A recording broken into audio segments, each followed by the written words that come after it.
Good morning. How are all you bright, shiny faces this morning? Good to see you all. Okay, we are grateful that all of you are here with us in the sanctuary, and we are happy that all of you are tuning in online. We appreciate that you are here with us. And if you are here for the first time, or if it's been a long time since you've been here, Joseph is our ambassador up there with the gold stole. If you will see Joseph, he will give you a coffee mug and a packet of information that gives you some idea of who we are and what we believe here at Unity of Springfield. And he will be happy to answer any questions that you might have. So if you would check in on Facebook and let everyone know that you are here at Unity of Springfield. And then if you would please turn your phone off or silence it, that would be great. We are very excited this morning to have our very own Amy Burnett with us today to do the talk in Sue's absence for her vacation. Amy was on our board of directors for 8 years and served 6 years as our board president during that time. And so we're excited to have Amy up here to do the talk and excited to see what she has to say to us today. So at this time, I'm going to have everyone stand. And we're going to take just a minute to introduce yourself to the people in front of you, to the side of you, and behind you. And hang on before you go, because you are a rowdy bunch and you don't pay attention to rules. When I hit the bell, it's time for everyone to go back to their seats, okay? So introduce yourselves to the people in front of you, behind you, and around you.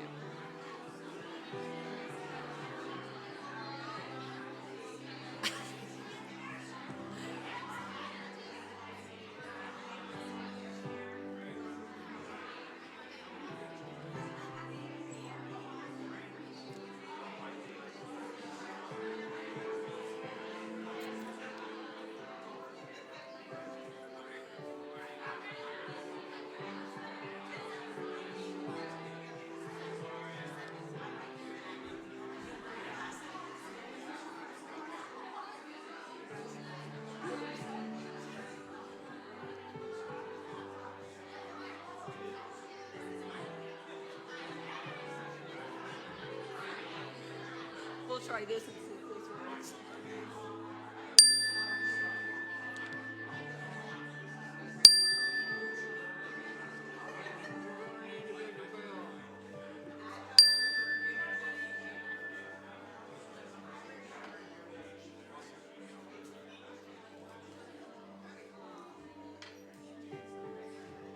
Well, that kind of worked. You may be seated. We just have some stragglers here. All right. And today is a good opportunity. We have a potluck after the service today. So today is a good opportunity to go to the potluck, sit with some of the people that you just introduced yourself, and get to know each other a little better. It's a great opportunity. So if you will, join me in our mission statement together. Our mission is to encourage and inspire spiritual and personal growth by empowering each other to be authentically all that we came here to be. And let's speak together the affirmation from the Daily Word. Together, I am contributing from a loving heart to a consciousness of global oneness. And today's Daily Word: countless acts of kindness are taking place throughout the world right now. The simultaneous loving acts of caring and empathy that are happening in this moment make up the fabric of our oneness as God's family on earth. In meditation, I attune my awareness to imagine one act of kindness followed by another and another. I feel a healing sense of goodwill permeating my heart. Love is reawakened in me, and I am eager to bring a renewed inner peace to all my outer experiences. As I return to the activity of my day, I am aware that divine love expresses by me, encouraging its awakening in others. I am contributing from a loving heart to a consciousness of global oneness. The scripture for today is 1 John 4:7. Shall we read it together, please?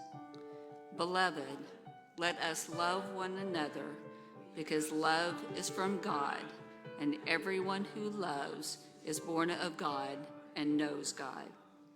And let's repeat the affirmation together. I am contributing from a loving heart to a consciousness of global oneness.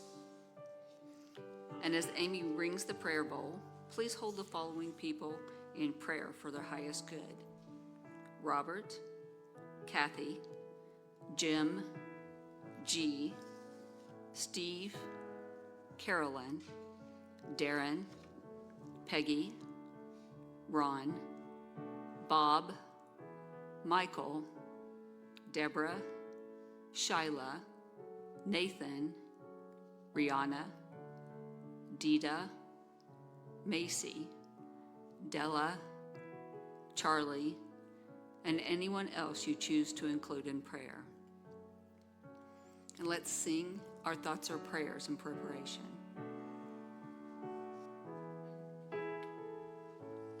Our thoughts are prayers, and we are always praying. Our thoughts are prayers, listen to what you're saying. Seek a higher consciousness, a state of peacefulness, and know that God is always there. And every thought becomes a prayer.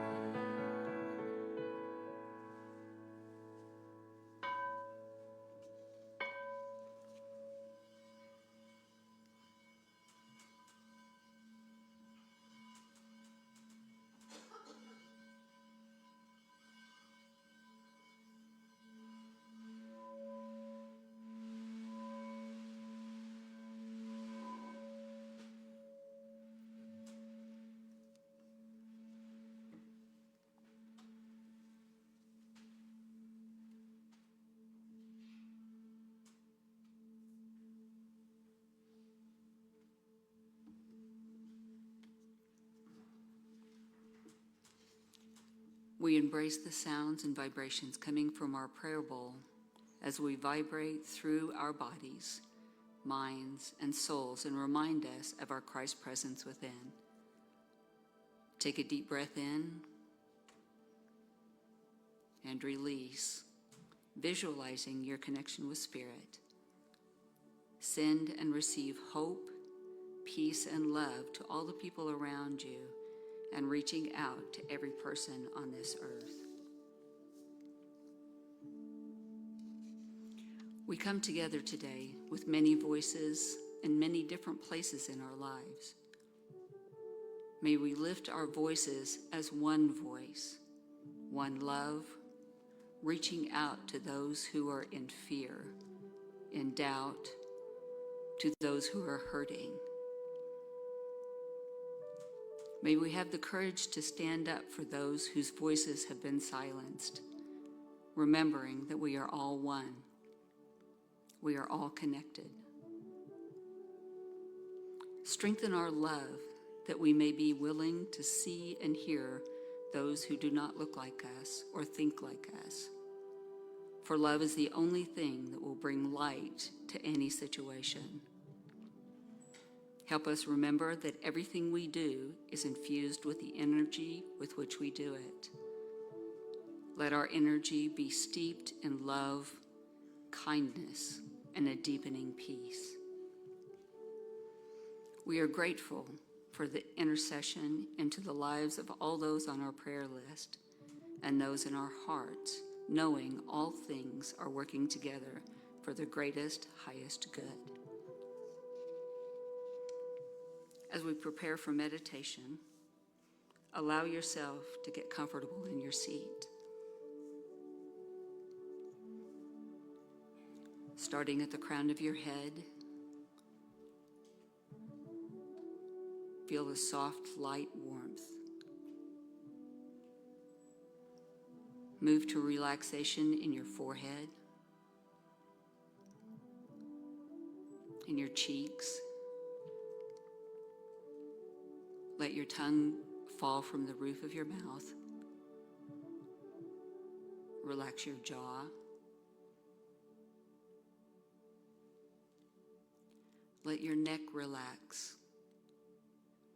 Roll your head from side to side and bring that relaxation. Relax your shoulders, your arms. Relax your wrists, hands, and fingers.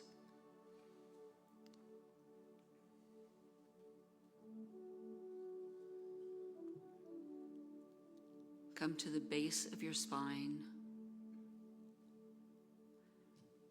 Let yourself relax through your spine, your stomach,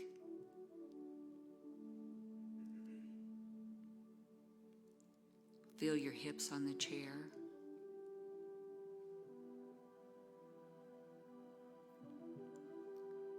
Relax your thighs,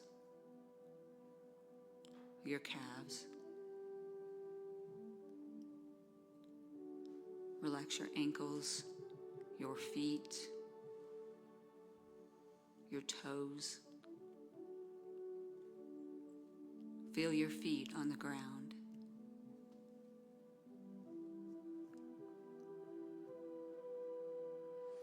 As you come back up to your center, bring to mind someone or something that brings you absolute joy. It may be the face of a child or a grandchild, a beloved pet, a spouse or significant other. It may be an event that happened in your life, a wedding, or just an amazing day that you were in nature. Bring that to mind into your heart center. And as you feel this unconditional love, allow your heart and your chest to expand with that feeling of unconditional love.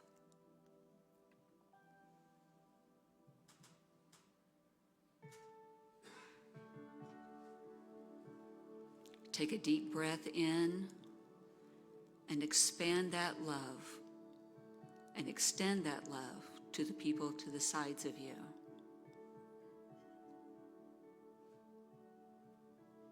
Expand that bubble of unconditional love to the people behind you and in front of you.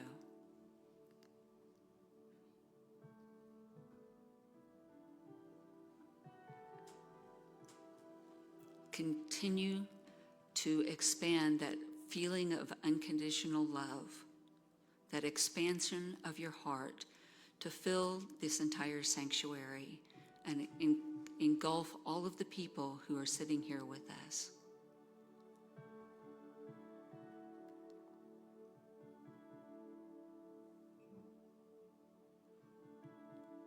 Now extend that feeling throughout the building into our children's area and share that joy and that feeling of unconditional love with our children.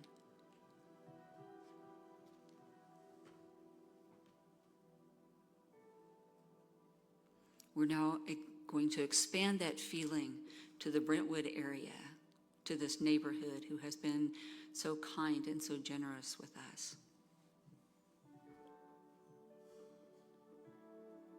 Spread that out throughout Springfield, sending unconditional love to all those here, to those who are hurting, to those whose lives are in struggle, to those who are sharing amazing joy and happiness in their lives. So there's a shift. They may not recognize what it is, but they'll feel that shift of something different, something powerful that's happening within the universe and within our city. Now spread that love throughout our state, throughout the entire country, finding a shift in the animosity and in the anger that we have so often seen.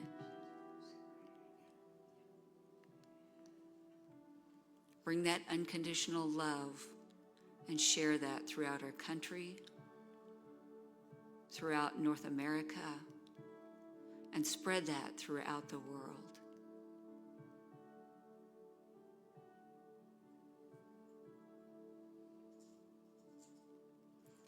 Take a deep breath in.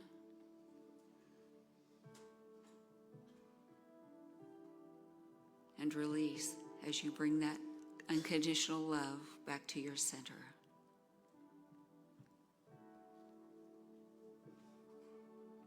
We are assured by the words of Jesus that we are loved. We are whole, perfect, and complete just as we are. We choose to love ourselves and know that we are worthy of all good.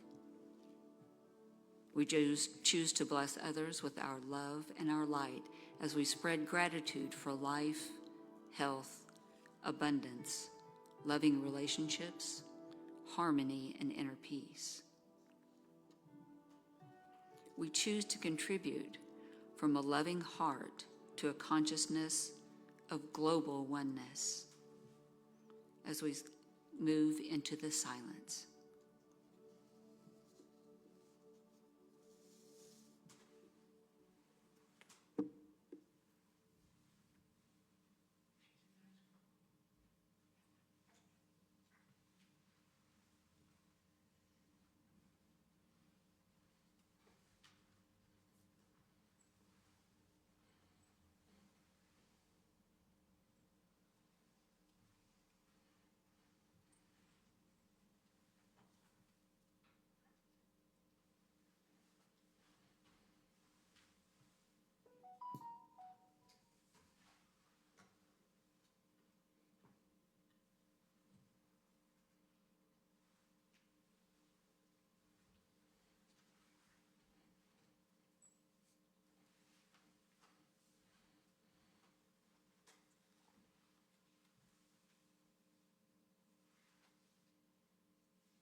All right. Wasn't that amazing? Thank you, John, for including that one this morning. I knew you would rock that out. And my hope is that if you get anything stuck in your head today, it will be the chorus of that song, and just carry that out with you. So good morning. Here we are again. Sue and Paul are enjoying some fun time in Dauphin Island, right? Yeah. Oh, they're hanging out on the beach. Bummer. So we'll see them being surrounded by love where they are and as they travel back to us, and Sue will be here next week. So earlier this year, I was at a training for work, and we had a guest speaker by the name of Josh Varner.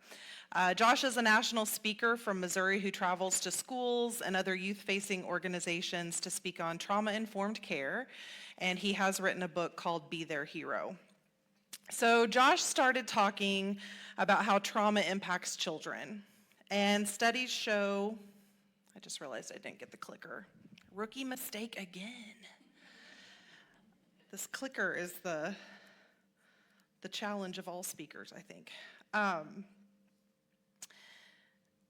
So studies show that 67% of the population has experienced at least one adverse childhood experience, or ACE. Some of you may have heard of the ACEs study or ACE scores.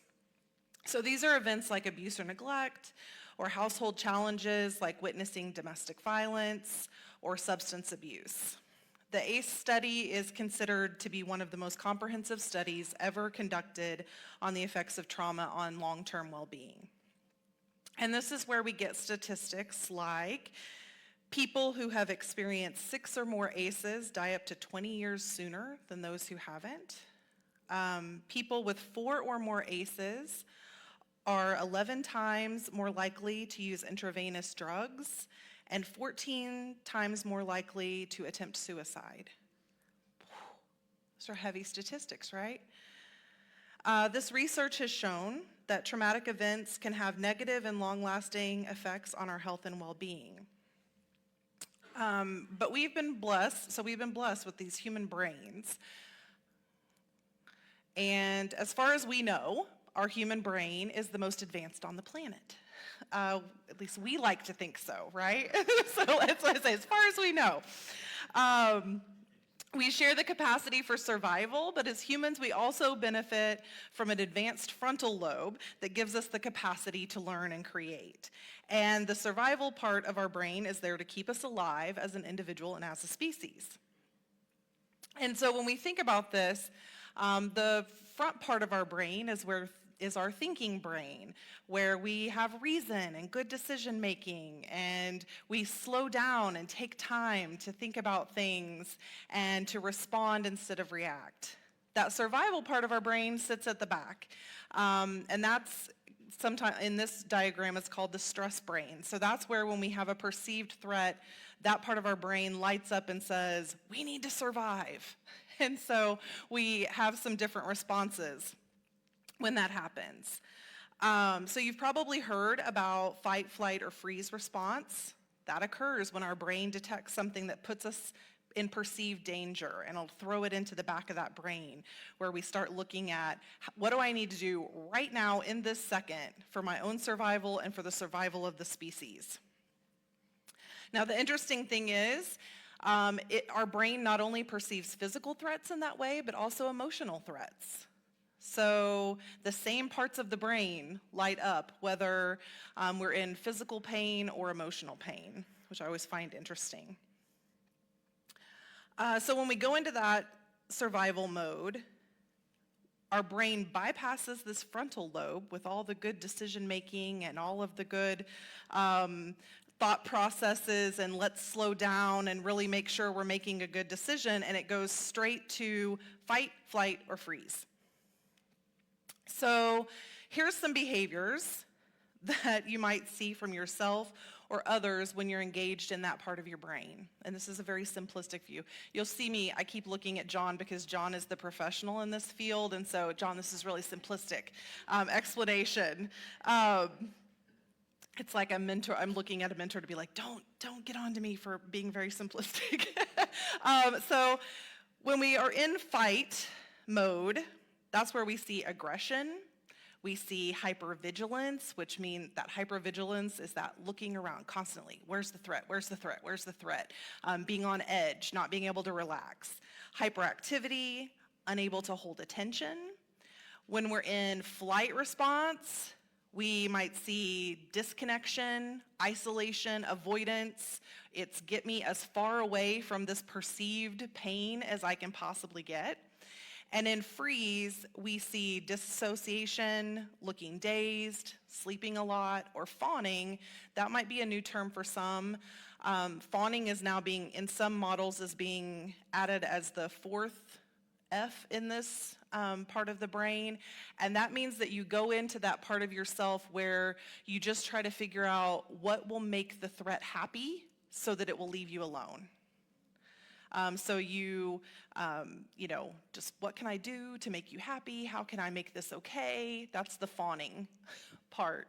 But it's actually associated with that freeze response because you're kind of freezing out the rest of yourself and you're just focused in on, like I said, how do I make this threat be nice to me or leave me alone altogether? So I don't know about you, but this was about the point in Mr. Varner's presentation that I started to think about this information on a larger scale. His goal was to remind educators and those working with children that their challenging behavior might be coming from an unhealed trauma response in their brains and not because they are bad kids. I started to think about the world around me and the fact that those unhealed kids become unhealed adults. And when you think about someone that you're struggling to communicate with right now or have in the past, do any of those fight, flight, or freeze behaviors make sense in that interaction? Were you seeing any of those things, either coming from them or coming from you? And so this, like I said, this was the part where I was sitting in this presentation and I was taking it in from my work life, but then I started to think about it in the broader spectrum of our spiritual life and our spiritual growth and what we're seeing around us in this world. So in Discover the Power Within, Reverend Eric Butterworth states, "We've been chained to an unfortunate belief in good people and bad people, and of strong people and weak people. We assume the world's problems are caused by the bad people and the weak people.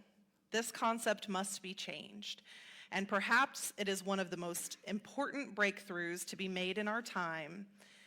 In the concept of divinity of man, there are no bad or weak people. There are only good people expressing themselves incompletely, and strong people frustrating their potential of strength.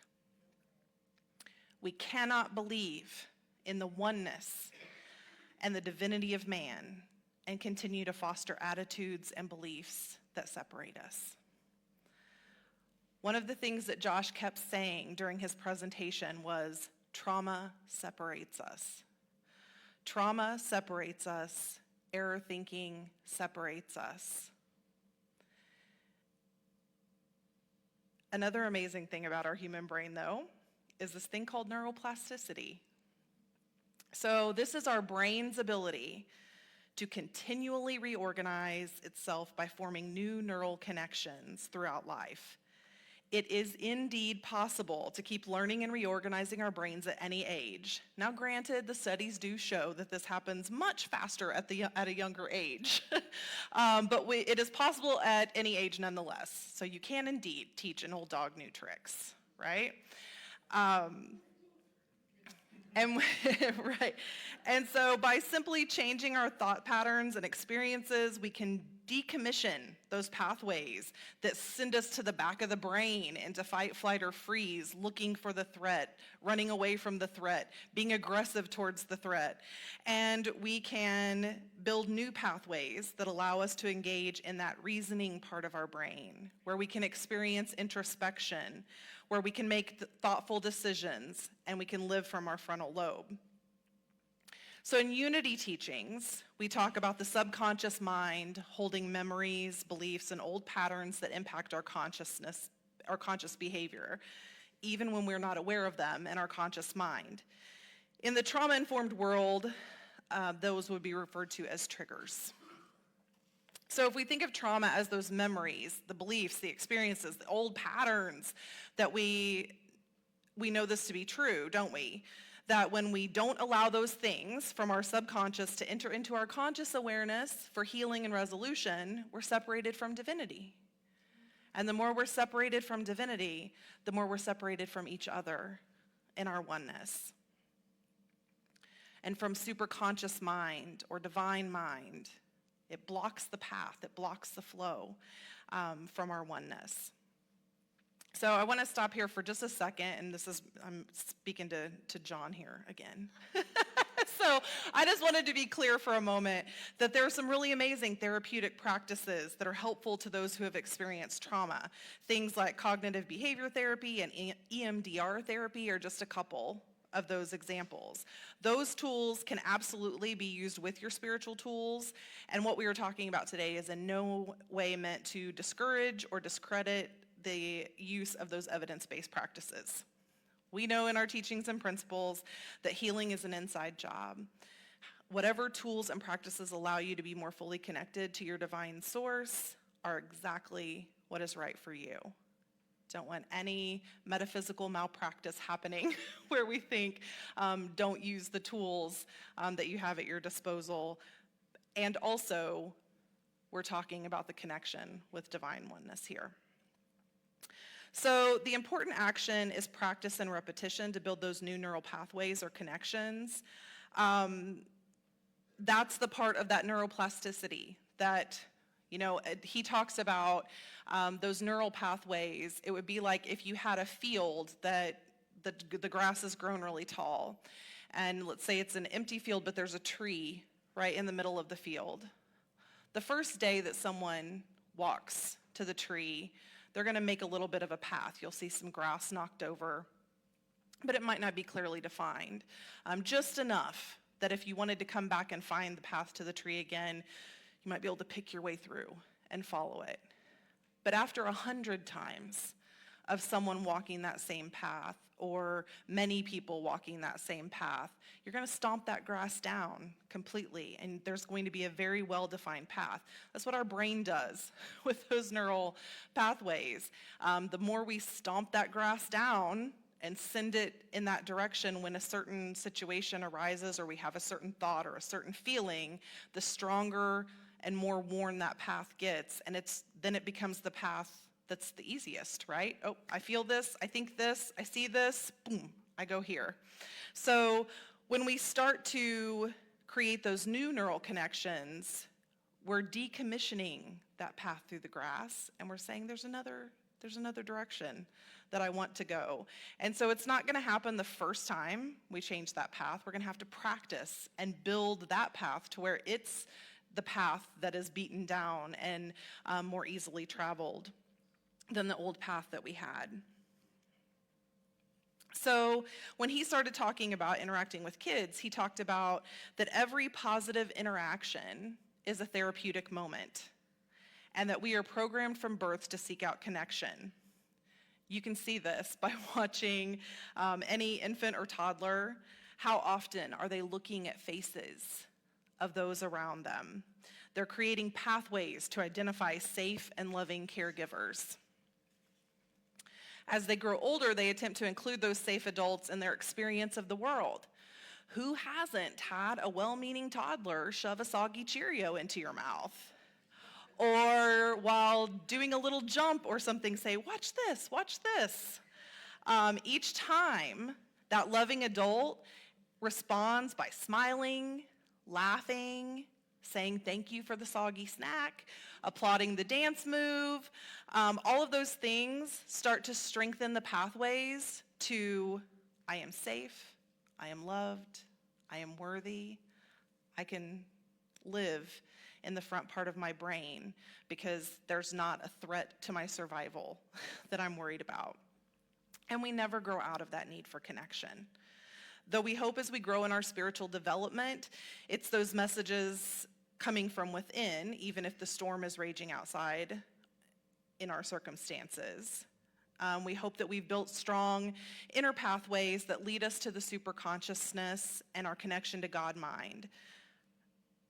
And we remain connected in our divinity. Butterworth says, you are an individualized part, but the whole is always in the part. Thus, God is within you. However, God is not in you in the same sense as a raisin is in a bun. This is not unity. God is in you as the ocean is in the wave. The wave is nothing more nor less than the ocean expressing as a wave. And this is true for all of humanity. All of the ocean expressing as individual waves is still of the ocean. This connection is present and working in our lives, whether we are conscious of it or not. And the cool thing is, the science supports the power of our connection to one another. The more healthy, loving relationships a child has in their lives, the less likely they are to experience those impacts to the well-being that we discussed earlier on. We start reducing that risk of suicide attempts. We start reducing that risk of substance abuse and there's a whole list of things, medical ailments and mental health concerns that arise with unhealed adverse childhood experiences or unhealed trauma at any age.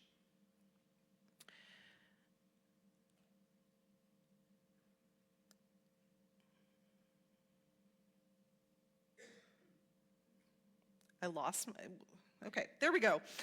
So the science supports the power of our connection to one another. And this connection continues to be true as we grow. So what science says is that experiencing love and connection is a powerful positive force in our physical and emotional well-being. In our physical human body, it starts to promote the release of feel-good hormones like oxytocin and endorphins. So feeling loved and supported in a relationship can decrease stress levels, which positively impacts the body's ability to heal physically. Positive social interactions and loving relationships have been shown to enhance immune function. Love and connection activates the brain regions associated with pain control and can impact the management of chronic pain and discomfort. Think about that. The same parts of our brain that light up when we take a pain medication light up when we feel love and connection. Our brain can do that just by pulling on that divine connection with another human. Studies have also shown that individuals in loving relationships may experience faster wound healing compared to those lacking strong social connections. And the one that seems most pressing in our world right now, for me, is that feeling connected to others can improve mood, reduce anxiety and depression, and promote overall emotional well-being. Don't we want that for ourselves? Do we want that for those around us? Yes, right? So if we think about that within our Unity teachings and within our principles, it makes complete sense, doesn't it? Why wouldn't we be at our best when we are exchanging love with those around us, when we are expressing as divine love, when we are fully connected to our superconsciousness, to God mind? And this is the greatest lesson from the master teacher, Jesus, to love one another. Depending on the translation of the Bible, love is mentioned 300 to 550 times. Jesus directly mentions love over 70 times, just in his message to us. It is love and connection that has the power to heal each of us and to turn the world into a more connected, loving place. Going back to Josh Varner, he said one of the most therapeutic things that adults could do for a child who has experienced trauma is to meet them with a smile. When we smile at another human being, several things happen. It releases those feel-good hormones that we talked about, so oxytocin and endorphins are released. And then the thing is that it releases that in us too. When our body detects that we are smiling, our brain says, oh, good things must be coming, good things must be happening. And so it starts to activate those parts of the brain that have those feel-good emotions with them. We also have these things in our brain called mirror neurons, and the brain we will mimic those around us. So if I'm meeting someone with a smile, I'm getting the feel good of that, I'm smiling, their brain looks at me and says, oh, the mirror neurons go, oh, something good is coming. I should smile too. And so they begin to smile and they get the release of that as well. So for a person who, and that's where we often hear the phrase, a smile is contagious, because it's those mirror neurons, and we're passing it to each person that we then meet along the way.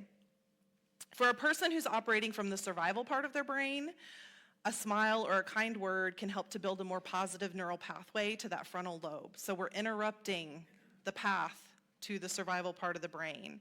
And combining a smile with a phrase like, I'm so glad you're here, strengthens the feeling of connection. So this is the interactive part today. So everyone turn to someone next to you, give a genuine smile, look them in the eye, and say, I'm so glad you're here today.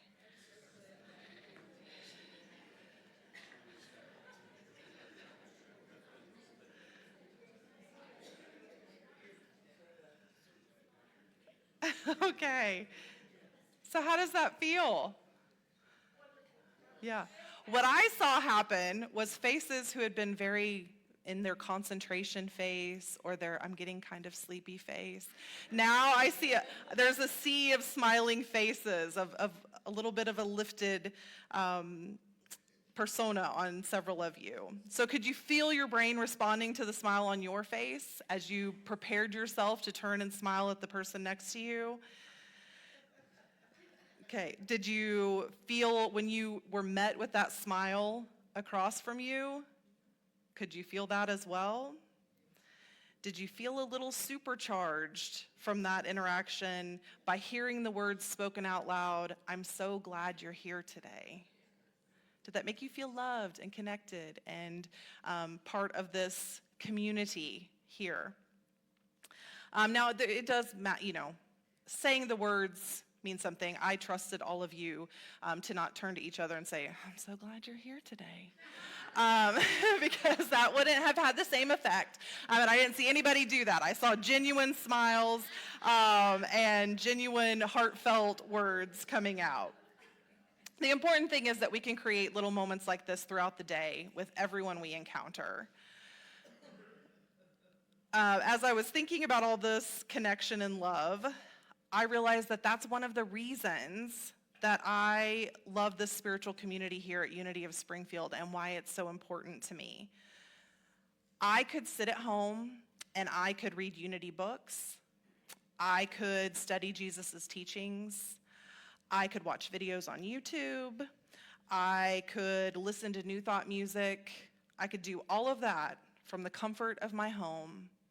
And get some benefit from that. I could sit in the silence and be connected with my own divinity. I could journal, I could do all the things. However, the love and connection that is available to us when we gather together is like a fan to the flame. And it's this connection here at Unity of Springfield where I have experienced divine love. It's in this healing environment that I've released old patterns and behaviors that were keeping me separate. And this is the gift that we give each other by connecting with and shining our light. Butterworth tells us within the very nature of man, there's a stored up substance of divine energy, like the coal of the earth, which may be stirred up and released to illumine the lives and light the way of men. Paul says in 2 Timothy, "Stir up the gift of God which is in thee." We cannot control other people or all of the circumstances around us, but we do have dominion over our thoughts and our consciousness. We can choose to lean in to expressing divine love. We can become so bright that there is nowhere left for darkness to exist. Butterworth likens this to turning on a light switch in a room. If the switch is connected to the circuit and is put in the on position, the room will illuminate. The light bulb doesn't have to run around the room and soak up all the darkness. It simply cannot exist in the same space. The darkness can only return when the circuit's been broken. He says we have a tendency to turn off the lights when we face what we perceive as darkness in others. And he uses the illustration that if we walked into a room full of people and they were struggling to do their work because the lighting was too dim, and we had a bright lantern in our hand, most of us would offer that brightness to those who were struggling to do their work, and we would try to be helpful. However, when we walk into a room of hostile people, our normal response is often to meet the hostility with hostility or walk away in frustration. Those fight, flight, freeze responses may take over. And he says, you may say to yourself, but I am only human, and that would be the understatement of your life. You are not only human, you are also divine in potential. Jesus set out to prove to man that we are all divine and that each one of us has the power of healing within us. We can each be healed, and we can be a healing influence to others. The key is being grounded in our own divinity and seeing the divinity in each person we encounter regardless of their outward expression. As Spirit would have it, This invitation from Sue to do the talk today came right after I had attended this training where my thoughts had turned information on how to be trauma-informed in my work into a spiritual lesson in healing and this big idea. I didn't let her know what my topic was that I was considering, and then I found out that our board of directors had met for their annual retreat a few weeks ago, the first time in 9 years that I had not been there. When I asked if any big themes had emerged this year, the answer I got from several was, there was a lot of talk about connection. Of course, we want to foster connection within ourselves and those in our household. But let's also be intentional about strengthening the connections with each other in this spiritual community and beyond. In years past, at the board retreats, we would do the life visioning meditation. I believe they did that again this year as well. And again, I've not had this conversation with Mary. I had no idea what was going to be in the prayer and meditation portion today. But again, as Spirit would have it, we're all in alignment. So when we would do that life visioning for several years in a row, we would do that and we would sit with the intention of what is intending to emerge through Unity of Springfield as a spiritual community. And for several years, I had this beautiful vision of all of us sitting here and our lights getting brighter and brighter and brighter as we connected with each other. And then that light getting so bright that there was like a halo of glow around this building. And then it becoming so powerful that beams of light shot in every direction out into our community and into our world. And that even people we had not been in the physical space of would feel the vibration of that and would be called to a higher level of consciousness. And Mary gave us that visual today in our prayer and meditation portion. We are beacons of divine love, and that does have the power to heal. We can greet each other with a smile. We can sit with someone new. We can remember someone's birthday. We can check on someone who wasn't feeling well. We can invite someone to lunch. We can sit in silence with someone who's having a difficult time. All of those things build new neural connections to the front part of the brain, which allows us to be closer to the divine as well as those that we're interacting with. We can go out into the world and we don't have to have huge conversations with people that we've never met in public, but we can smile at those around us and we can watch those mirror neurons at work making those connections. We can greet the cashier or the service worker with a genuine, "How are you today?" or "It's good to see you again," if it's someone we encounter often. We can compliment a stranger. We can listen to someone with a differing opinion and remember that they also have Christ within and that they are connected to Spirit as well. Doing small things with great love has the power to change the world around us. And as we practice these acts of connection, we are building the new pathways for our brain and all of those around us. We are allowing error thinking to be cleared from the subconscious, and we're making way for pathways to the superconsciousness. We are reinforcing the truth that we are safe, we are loved, we are whole, and we are worthy. We are raising the vibration of the collective consciousness, not just in this spiritual community, not just in this town, but in the world. Amen. And so I'll end with Butterworth again. You are the very activity of God in expression, so there is no place where the light of God is any more present than where you are. And there is no one who is any more privileged to radiate that light than you. Let your light shine. So that's your homework today. We have a potluck happening after this service. It's a great opportunity, as Mary said. Build a connection with someone. Go work on some neural pathways while you're having lunch. Greet someone, smile at someone, learn a new fact about someone that can keep you more connected as you get to know them better. And then as you leave here, take that energy out into the world and be a shining beacon of love, because that is what we need right now. We cannot focus our attention on animosity and divisiveness and all of the things and be connected to love.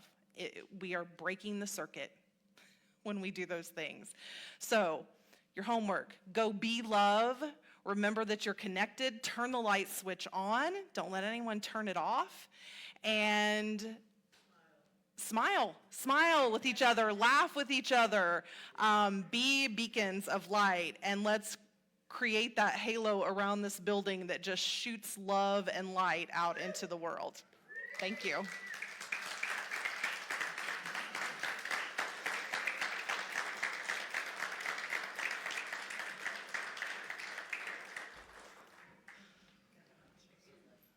Okay.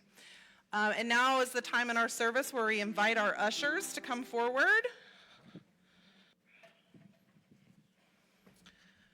And this is the time where we have the opportunity to take our ownership in this ministry. If we believe in this message, we believe that we want Unity of Springfield to exist for now and in the future, we have to circulate energy in that direction. And one of the ways we can do that is circulating our financial energy. There's multiple ways that we can accept that financial abundance, and through Tidely, Venmo, PayPal, website, all the ways, or bring cash or a check to Dee. She loves that. And so now let's say our blessing. Divine love through me blesses and multiplies all that I have, all that I give, and all that I receive. All right, time for announcements. So, right after, as mentioned before, right after the service today in the fellowship hall, we will be having our Friendship Sunday potluck. Well, all the hands will be kissed and all the babies shaking. It's going to be a wonderful time. We're going to get together. Meditation is tonight at 6 p.m., and it is open to everyone. And the monthly men's group and potluck has been canceled for March and will resume the first Tuesday of April. This is so the men can attend Karen Crago's workshop. That's a nice segue. For this Tuesday, March the 4th, join author and poet Karen Crago for 3 sessions devoted to writing love notes to our Mother Earth. Earth Writing aims to offer both instruction and inspiration for poems and essays about nature and the environment. Some of the work created in Earth Writing will be placed on display at Planet Unity. Sessions are the first 3 Tuesdays in March from 6:30 to 8 p.m. and are open to the public and free to attend. The Unity Drum Circle will meets the first and third Thursdays each month at 6:30 p.m. So please join us this Thursday for the next session. No drumming experience is necessary, and the church does have several extra drums if you don't have one to bring. And next Sunday, March 9th, we will start accepting donations for our Planet Unity yard sale. You can drop off donations anytime during regular church hours, which are Monday through Thursday from 10 a.m. until 4 p.m. and on Sunday mornings. And next Sunday, in the New Thought and World Religion class, Elby will present an integral approach. Class begins at 9:15, and if you can't join in person, you can watch live on our Facebook page. Lisa, you have a couple of announcements? Daylight saving time, that's right. We're going to save that right here. All right, so Planet Unity, it's fast approaching. April 18th and 19th. So my brain has to switch back and forth between shelter and Planet Unity, and those are 2 big things. So I work on going back and forth. So there's lots of ways to get involved. It takes all of us to do Planet Unity. It's our biggest event. It's our Earth Day celebration. We get to show up and show out. We invite everybody from the community. So we need you. There's lots of different ways to help. You can sponsor, you can be a vendor, you can volunteer, you can make something for the silent auction. There's just a lot of different ways. There's flyers in the foyer. Pick one up, see what all we have going on. And I'm also going to give a little update at the potluck right after the service. So you'll get to hear more about it and all the cool things then. So this is our 4th year of having a crisis cold weather shelter. See, I switched right back. See that, how fast that happened? So you guys, if anybody knows Louise Mann, she calls herself the trash lady because she's very anti-trash. And we love Louise, and she keeps us on our toes about what we could do more, better, different here to help our planet. So one of the biggest things we noticed the first season of shelter was we had a lot of trash. We were using disposable dishes, cups, so much trash. It didn't take long into our first season. We knew we had to do it different. So we purchased all reusable plates, cups. We use our real silverware, no plasticware. And Louise recently figured up how much just this season we saved by using our reusable dishware. Plus we had somebody purchase a dishwasher for us, so we have a nice dishwasher, so it just made sense. So Louise figured up that it cost about $1 a place setting to serve a meal, and we serve a meal every night our shelter's open. So we've served 1,500 meals so far this season, so that's saved us $1,500. Yes. And that's only if our guests each just use one place setting, but we know that they use multiple spoons, multiple forks every night they're here because we also serve breakfast with oatmeal and stuff in the morning. So we probably really could double that number. And not only did Louise figure those numbers for us, but then she wrote us a check to not reimburse us because we didn't spend that, but just to show her appreciation for us doing what we did by not having all the trash. So if you see Louise, say thank you, Louise, and thank you all. All right, that's all. Thank you, Lisa. And finally, we are currently accepting applications for Junior Sunday School Coordinator. This person is in charge of our preschool through 5th grade children. If you are interested, please stop by the office to get a copy of the job description and submit a letter to Dee Richardson stating your past experience and what would make you a good candidate for the position. All right, let's get on our feet and let's do our prayer for protection. That's right. Time to get the blood pumping. Here we go. Together now. The light of God surrounds us. The love of God enfolds us. The power of God protects us. And the presence of God watches over us. Wherever we are, God is, and all is well.